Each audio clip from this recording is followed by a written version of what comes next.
ओम शांति। साकार मुरली से स्टोरी। सच्चा बाप। एक ब्राह्मण जो एक सच छिपाने के लिए 10 झूठ बोलता था, यही उसका धंधा बन गया था।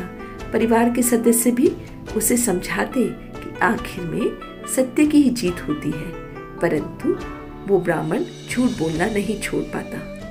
कई साल बीत गए, लेकिन उसमें कोई बदलाव नहीं आया। एक दिन उसकी झूठ की वजह से उसे दरबार में हाजिर होना पड़ा। ब्राह्मण पहले से ही प्लानिंग बनाकर आया था।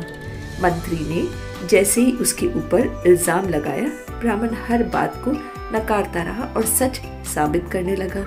राजा को ब्राह्मण की आदतों के बारे में पहले ही बता दिया गया था।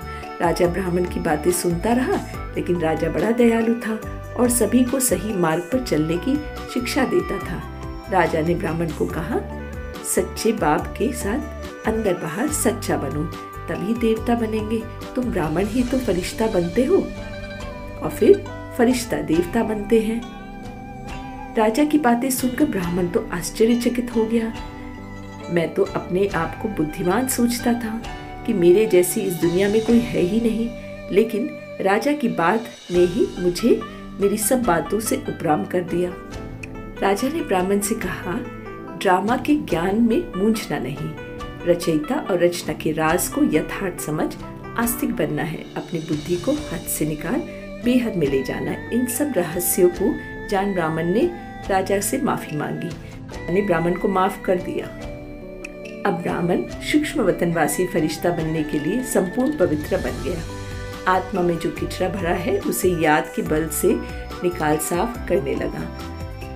परिणाम ये हुआ कि वह ईश्वरीय रस का अनुभव कर एक रस स्थिति में स्थित रहने वाला श्रेष्ठ आत्मा बन गया। उसमें इतना परिवर्तन देखकर ब्राह्मण के पास जो भी आते वे पूछते, क्या तुमने कभी शास्त्र नहीं पढ़े हैं? तो ब्राह्मण बोला, हमने जितना शास्त्र पढ़ा उतना शायद ही दुनिया में किसी ने पढ़ा हो। हमें अब भक्ति का फल मिला है। कहानी से हमें ये शिक्षा मिलती है कि किचड़े को समाकर रत्न देना है, तो ही मास्टर सागर बन सकते हैं। अच्छा, ओम शांति।